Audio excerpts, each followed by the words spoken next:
Le tir sportif compte de nombreux adeptes en France comme en Allemagne. Or, après des attentats ou des fusillades, la discipline est souvent pointée du doigt.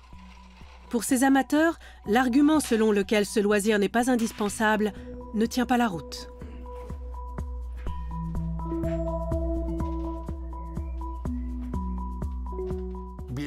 La bière et les cigarettes procurent aussi de la joie et personne n'en a besoin. Il y a combien de choses comme ça dans le monde qui sont source de plaisir? Qui a besoin du football pour vivre?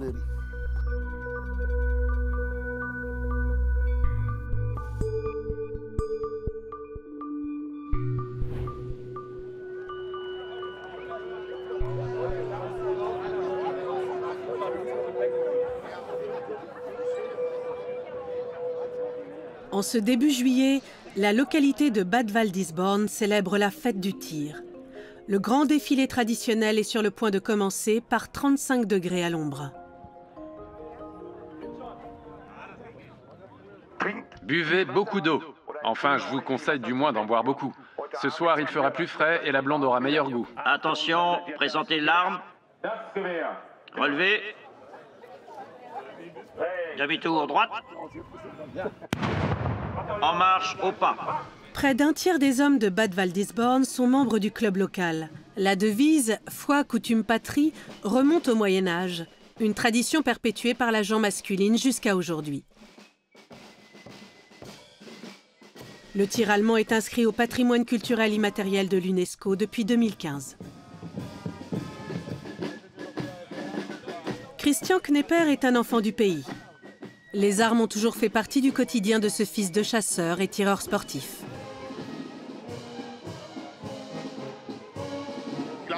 La foi, c'est pour l'aspect religieux. Le lundi matin, à la première heure, nous rendons hommage aux victimes tombées au combat. Ensuite, la patrie, ça renvoie à l'attachement à notre village natal. Il y en a beaucoup qui n'habitent plus du tout ici, mais qui reviennent pour la fête du tir. Et enfin, il y a la coutume, à savoir marcher correctement, être méticuleux et respecter les convenances et la tradition. Les célébrations s'étendent sur plusieurs jours, mais l'ambiance n'est pas entièrement à la fête. Ces derniers mois, plusieurs attentats ont frappé le pays. Chaque fois, les auteurs se sont avérés être des tireurs sportifs ou du moins des visiteurs réguliers d'un club. Le dernier en date a eu lieu en juillet 2023, en Bavière. Il a fait 3 morts et 2 blessés graves. En mars de la même année, une fusillade meurtrière fait la une des journaux. Un pratiquant abat 7 personnes à Hambourg avec son arme déclarée. Un drame qui fait encore parler Christian et ses amis. Au début, on est choqué d'apprendre qu'une telle chose puisse arriver. Mais Hambourg, c'est loin d'ici, alors on l'a un peu oublié après un jour ou deux. Enfin, pas oublié, mais... Il faut s'interroger sur le traitement qu'en font les médias. Quand on dit qu'un tireur sportif a tué quelqu'un ailleurs, bien sûr que ça me touche et que je m'associe à la peine des familles. Mais c'est aussi quelque chose auquel je me sens étranger. Ici, à la campagne, je pense que ce n'est pas près d'arriver. Tout le monde se connaît, alors si quelqu'un avait un comportement, entre guillemets, anormal... Ou tenait des propos étranges au stand de tir... Il se ferait certainement remarquer. C'est pour ça que je ne suis pas inquiet. Je suis persuadé que ça ne se produira jamais avec un membre de notre club.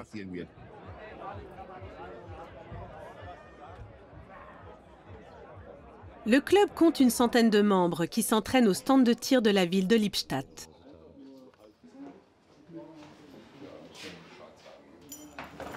Tatiana Matuszek est championne d'Allemagne en titre. Aujourd'hui, elle s'exerce sur un petit calibre.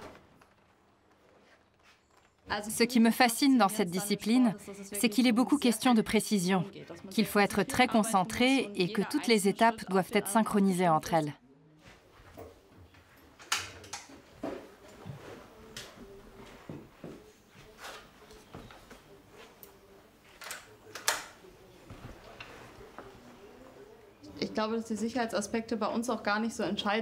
Ici, on n'en fait pas tout un plat sur la sécurité, parce qu'on utilise les armes de façon responsable.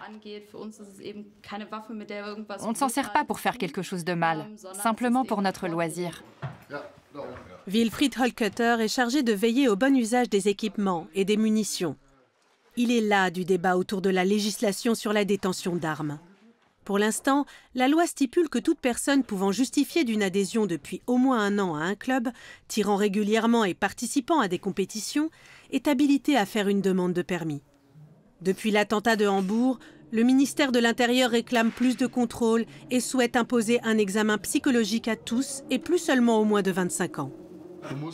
Il faut que tu tires plus proprement. Place d'abord ton doigt précisément sur le point de pression, puis appuie sur la gâchette.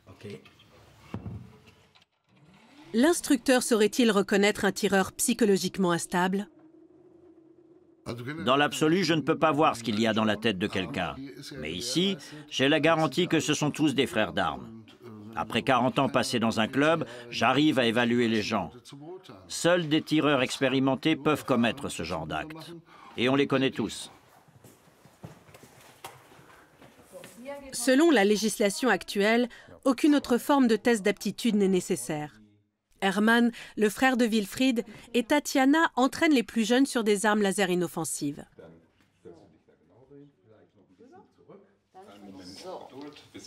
Mets bien tes pieds sur les marques ici pour être correctement positionné. Puis on va vérifier si l'arme est à la bonne hauteur. Recule un peu par là. Voilà, maintenant tu es bien placé. Tu peux prendre la carabine à présent. Comme ça, bien. Ça peut se mettre de l'autre côté? Absolument. Les adolescents peuvent s'exercer sur des petits calibres dès 14 ans, sous surveillance et jusqu'à leur majorité. Les tireurs plus âgés comme Hermann se sentent particulièrement visés par la nouvelle réglementation réclamée par le ministère. Je suis contre l'examen psychologique obligatoire pour les tireurs sportifs de plus de 25 ans. Ce n'est pas nécessaire. Sinon, il faudrait aussi interdire la conduite aux automobilistes de plus de 80 ans et leur retirer le permis. Le durcissement législatif prévoit également davantage de pouvoir pour la police, les services de renseignement intérieur et les professionnels de santé. Les tireurs sportifs ne seraient pas contre, si cela était réaliste.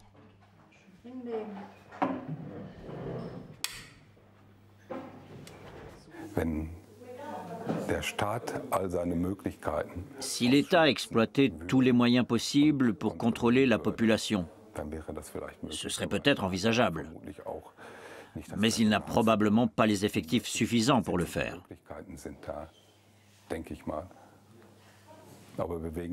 C'est quand même une question qui mérite naturellement d'être discutée. Nous le savons tous dans notre sport. Wilfried range ses armes dans une armoire forte installée dans son garage. Les personnes qui, comme lui, possèdent un permis de détention peuvent les stocker dans un endroit privé.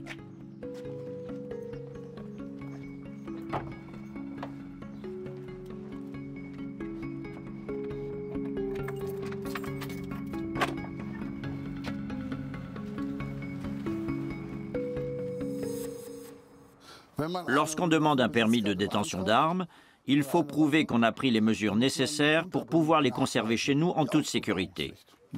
La clé ne doit pas être accessible à une personne non autorisée, par exemple. Wilfried garde 10 armes de loisir et 3 personnels dans son armoire. Une fois le permis accordé, la police vient effectuer un contrôle pour vérifier que le coffre-fort se trouve bien là où on l'a indiqué. Les détracteurs déplorent des contrôles trop rares en raison des manques d'effectifs. Ils exigent que les armes ne soient plus entreposées au domicile des propriétaires, mais uniquement dans les clubs, afin d'en empêcher l'accès en dehors des entraînements.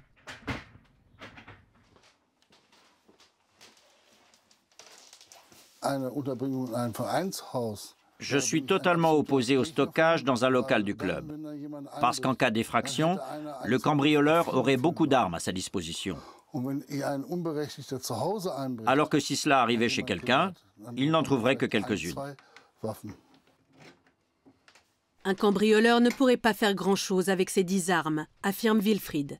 Elles seraient très peu dangereuses puisqu'il faut y insérer les cartouches une par une.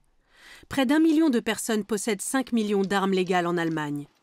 Roman Grafe, le militant le plus actif du pays contre les armes de loisir, se bat pour changer la situation.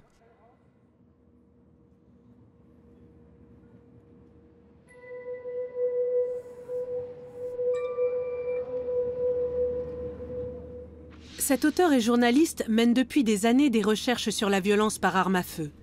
Il a également fondé l'initiative « Pas d'armes mortelles pour le loisir » avec des rescapés et des familles de victimes de fusillades, dans le but d'obtenir l'interdiction des armes de tir sportifs qui peuvent tuer par balles réelles.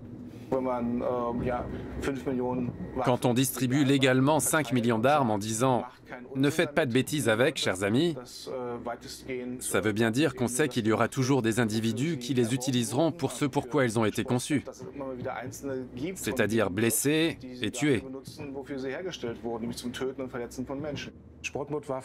Notre initiative ne dit pas que tous les tireurs sportifs sont des meurtriers avérés, mais qu'ils pourraient simplement le devenir. C'est un risque que la société ne doit plus prendre. Le journaliste se rend dans un lycée du sud-ouest de l'Allemagne touché par une fusillade en 2009. 15 personnes avaient trouvé la mort sous les coups de feu d'un ancien élève de l'établissement qui avait dérobé une arme à son père pratiquant la discipline. Roman Grafe a recensé 300 morts sous les balles de tireurs sportifs, sans compter les suicides. Il fait part des investigations et des revendications de son initiative citoyenne dans les médias. Son engagement ne lui vaut pas que des amis. Il est la cible de menaces de mort en ligne. Le journaliste lit régulièrement des magazines spécialisés pour se tenir informé. Je cite, « La saison des compétitions bat son plein. À l'occasion d'innombrables manifestations en Suisse et à l'étranger, les tireurs sportifs prouvent que les armes ne sont pas nécessairement des objets du diable mortels, mais des équipements sportifs d'un grand intérêt. C'est l'image qu'ils tentent de véhiculer. Et derrière ça, il y a des armes mortelles, tout simplement. Ce ne sont pas des jouets, mais des agents de la mort. Et le tir n'est pas un sport, mais une activité extrêmement dangereuse. » Il faudrait une majorité de députés favorables à l'interdiction des armes pour le tir de loisir afin d'adopter une loi le plus vite possible, comme ça a été fait au Royaume-Uni ou au Japon. Dans les années 1980 et 1990, le Royaume-Uni a modifié sa législation après plusieurs pétitions citoyennes. Pour l'instant, celle de Roman Grafe n'a récolté que 10 000 signatures. C'est ici qu'en mars 2009, un adolescent de 17 ans abat 9 camarades et 3 enseignantes, puis 3 autres personnes, avant de se donner la mort. Son père n'avait pas rangé son pistolet dans un endroit sécurisé. Le fils s'entraînait dans le club de tir local avec l'arme du crime. 15 ans après le drame, Roman Grafe photographie le lieu de la fusillade en vue d'une exposition à la mémoire des victimes.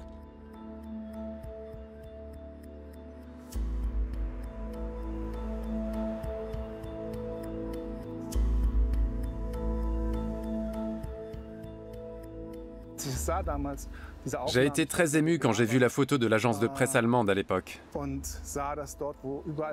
On y voyait une file d'ambulances stationnée là où s'arrêtent normalement les bus de ramassage scolaire. Le journaliste retrouve Doris Kleich. Elle soutient son initiative, elle qui a perdu sa fille de 16 ans dans la tuerie. Elle ne souhaite pas être filmée de près ni répondre à nos questions. Ils se rendent ensemble sur la tombe de Stéphanie.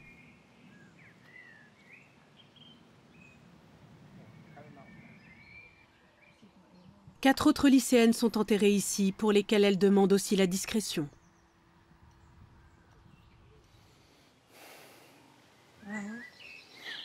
Il reste des choses déposées par leurs camarades? Les cœurs, peut-être? Oui, absolument. Il y en a plein qui sont là depuis toujours. Ils n'ont pas oublié, 14 ans après. Ce drame est encore dans tous les esprits. Cela fait plus de 10 ans que la mère de Stéphanie s'exprime dans les médias et devant la classe politique pour obtenir l'interdiction des armes de tir de loisir. Ils ont confié des choses très personnelles au grand public. Ils se sont mis à nu. La seule raison pour laquelle ils ont fait ça, c'est parce qu'ils espéraient qu'en parlant de leur douleur et de leur souffrance, la population prendrait la mesure du drame et pousserait les pouvoirs publics à agir. La loi a été durcie après la tragédie.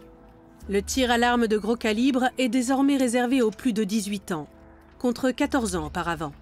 Et les règles de stockage privé sont plus strictes. En France aussi, le tir de loisir est de plus en plus pointé du doigt. La mort de 3 policiers abattus par un pratiquant de ce sport en 2021 a entraîné une modification de la réglementation.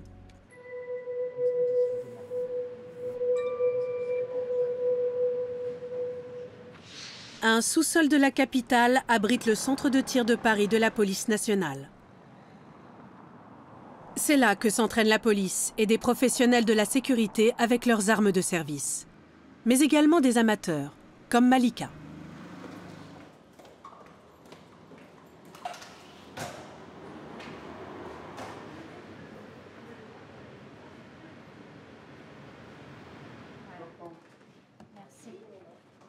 Le pas de tir est bien sécurisé et séparé de la zone réservée aux visiteurs. L'animatrice de 49 ans se fait la main sur une arme de gros calibre, comme la plupart des autres tireurs ce jour-là. Celle-là même que Roman Graf voudrait voir interdite. Beaucoup de personnes disent mais une arme peut tuer. Donc effectivement, quand vous faites du tir sportif, c'est pas du tout dans cet objectif-là. Quand vous faites du tir de loisir, c'est au contraire, vous tirez sur une cible en papier. Vous voyez, la cible que vous avez, c'est un rond, c'est du papier, c'est du carton, c'est de l'entraînement. Donc c'est comme tous les sports. Un policier s'entraîne au stand d'à côté. C'est une silhouette humaine qu'il utilise comme cible.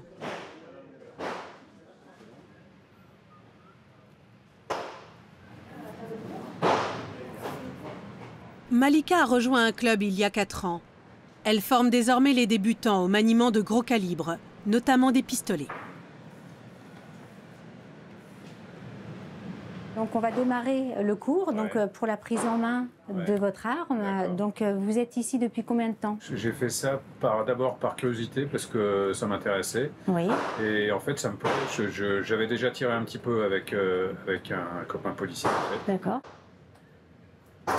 Vous allez imaginer une ligne imaginaire pour pouvoir envoyer sur le point rouge. Et on descend l'index gauche. Voilà.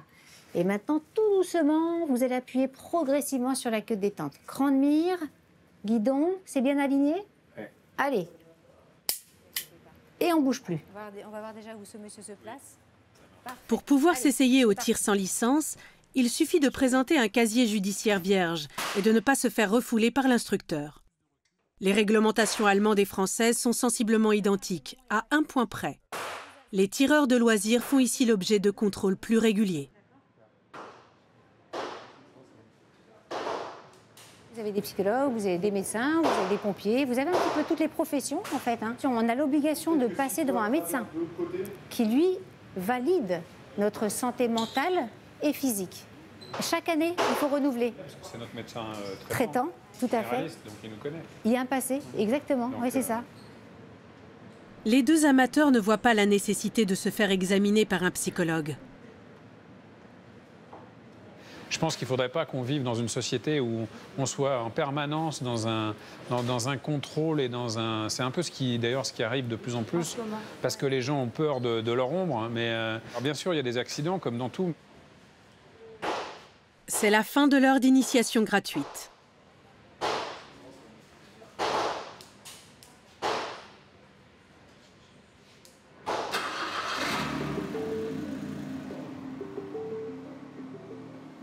Malika doit se rendre à son travail. Avec son mari Jérôme, elle tient un restaurant qui fait figure d'institution locale, aux portes du plus grand tribunal d'Europe.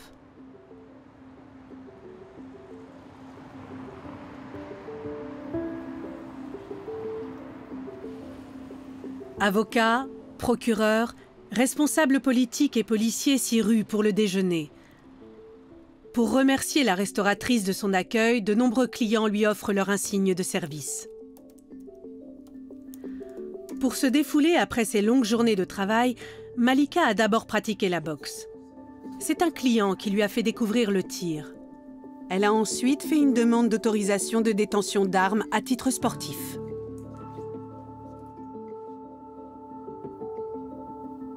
En fait, quand on pratique le tir, c'est qu'on a envie d'être serein dans sa tête. C'est une vraie bouffée de respiration et de détente. Moi, je ne le vois pas du tout comme quelque chose d'agressif. C'est Jérôme qui dirige la cuisine. Sa femme et lui contestent le dernier durcissement de la réglementation. Les propriétaires d'armes sont désormais enregistrés dans un fichier numérique qui recense également le nombre détenus et le lieu de stockage. Des émeutes ont éclaté dans le pays à l'été 2023. Là aussi, des armes à feu avaient été utilisées. Le chef cuisinier estime que l'État devrait plutôt s'attaquer à la circulation des armes illégales qu'aux tireurs sportifs. Aujourd'hui, je prends le cas de Malika. Malika, ça fait 8 mois qu'elle a demandé sa détention d'armes, qu'elle n'a pas reçue encore. Peut-être qu'elle ne l'aura pas, peut-être qu'elle l'aura, on ne sait pas. Par contre, demain, moi, personnellement, je vais sur Internet, je commande une Kalachnikov, je suis sûr que je vais avoir une Kalachnikov la semaine prochaine. C'est là où il faut faire quelque chose. Malika voudrait se procurer un pistolet semi-automatique. Contrairement à la France, l'Allemagne songe à interdire les équipements de ce type. Pour la restauratrice, cela constituerait une entrave à sa liberté. Pourquoi est-ce qu'on va priver toute la population au niveau mondial de la voiture parce que ça peut être potentiellement un danger? J'aurais ce parallèle-là, moi, par rapport au tir. Il y a des gens qui aiment bien le revolver, il y a des gens qui aiment bien le semi-automatique. C'est après des sensations, en fait, hein. Et donc c'est comme pour la voiture, il y a des gens qui aiment bien les voitures qui vont vite, il y a des gens qui aiment bien les voitures anciennes, et il y a des gens qui aiment bien les voitures modernes. Il faut pouvoir laisser le choix aux gens. Près de 5 millions d'armes seraient légalement en circulation en France, soit autant qu'outre-Rhin, où le nombre de détenteurs du permis ne cesse d'augmenter. Dans le nord-ouest de l'Allemagne, Christian Knepper s'apprête à participer au concours de tir au pigeon. Enfant, il allait souvent à la chasse avec son père, qui lui a appris à tirer. Dans sa jeunesse, il était féru de tir sportif. La maison familiale abritait une quinzaine d'armes, toujours conservées à l'abri, assure Christian. Après le décès brutal de mon père, plus rien ne justifiait qu'on garde des armes chez nous. L'autorisation nous a été retirée. On a été obligé de les restituer le plus vite possible.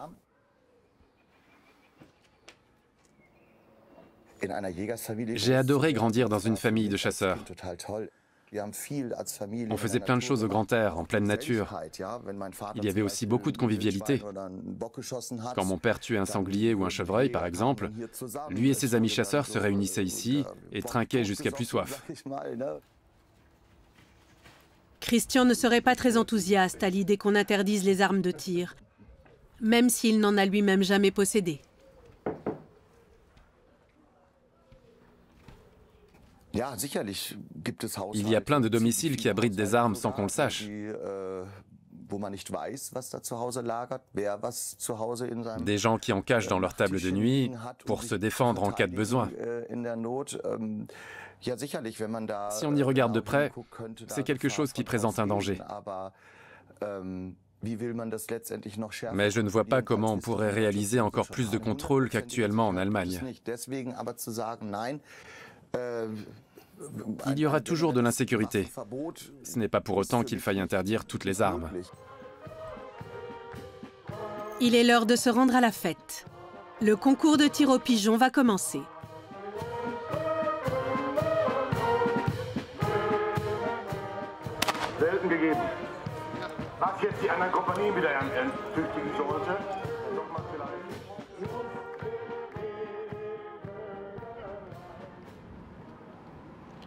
Le journaliste Roman Grafe est invité dans un lycée professionnel de Mainz pour son exposition, qu'il présente aux 4 coins du pays, suivi d'un débat. Certains élèves comptent des tireurs sportifs au sein de leur famille. Ils ne partagent pas tous les arguments de leur intervenant.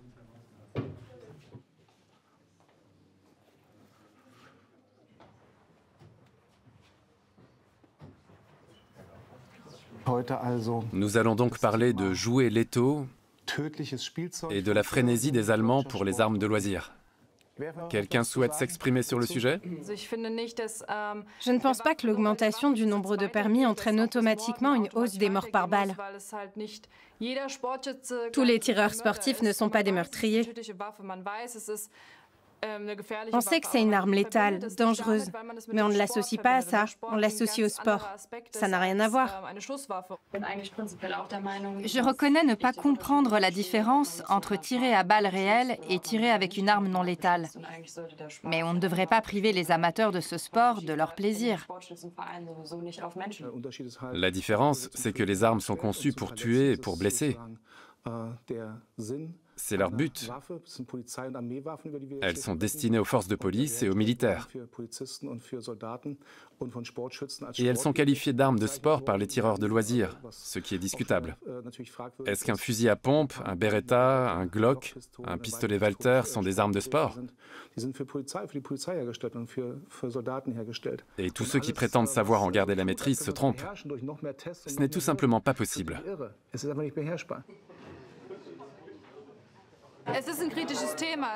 Ça reste un sujet sensible et c'est très bien comme ça. Mais il faut y réfléchir, trouver de nouvelles idées. Je ne pense pas qu'une interdiction résoudra le problème.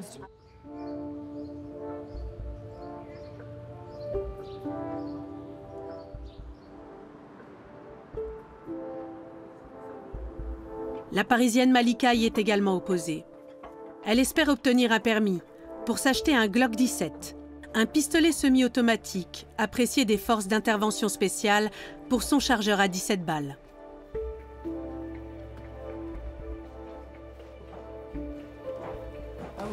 Donc regarde Jérôme, ça c'est le coffre, voilà. Tu vois, ça c'est le type de coffre qu'il faut pour pouvoir sécuriser, donc pour toutes les personnes qui veulent avoir la détention d'armes. Voilà. Là, hop, tu ouvres. Regarde, il y a de la place dedans. Les lois ici, en France, c'est très réglementé. Et là, effectivement, il faut absolument que l'arme soit à l'écart des cartouches. D'accord? Donc ça, c'est la loi qui demande ceci. Vous avez l'arme d'un côté et les cartouches et le chargeur d'un autre côté. D'accord? C'est-à-dire que si vous êtes victime d'un vol, donc d'un cambriolage, eh bien, tout doit être en sécurité. Une arme, si j'ai l'autorisation. Et surtout, l'État français a le droit de vous réclamer l'arme du jour au lendemain. Si il faut enquête et qu'il y a quelque chose, comme on n'est pas propriétaire de notre arme, même si on l'achète, on achète notre arme, si on nous demande de la rendre, eh bien, on doit la rendre. À Bad Waldlisborn, le concours de tir bat son plein. Celui qui fera tomber le dernier morceau de bois sera consacré roi du tir.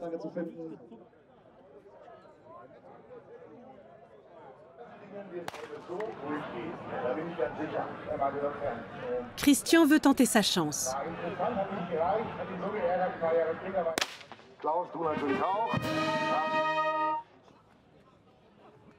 Wilfried Holtkötter est responsable de la sécurité de l'événement. Le fusil est fixé sur un support inamovible pour empêcher les tireurs de se saisir de l'arme chargée de billes de plomb.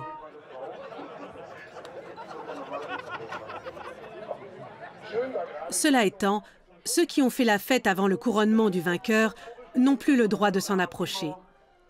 La sécurité avant tout.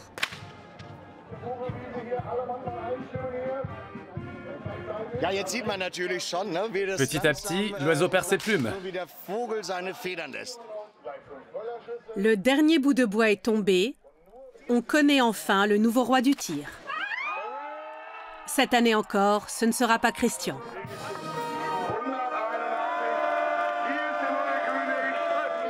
Il n'est toujours pas favorable à une interdiction des armes à feu. Mais il se demande si lui et les autres tireurs sportifs doivent vraiment utiliser des armes à balles réelles pour prendre du plaisir.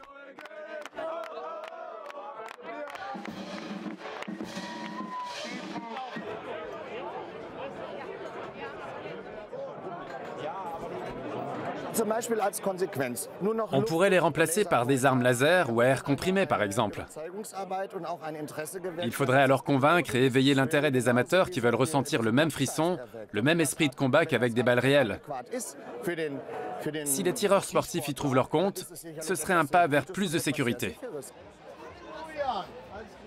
Christian devra s'attendre à faire face à de nombreux vents contraires dans son village. Rares en effet sont les tireurs sportifs du coin à pouvoir s'imaginer pratiquer leur passion sans détonation ni fumée.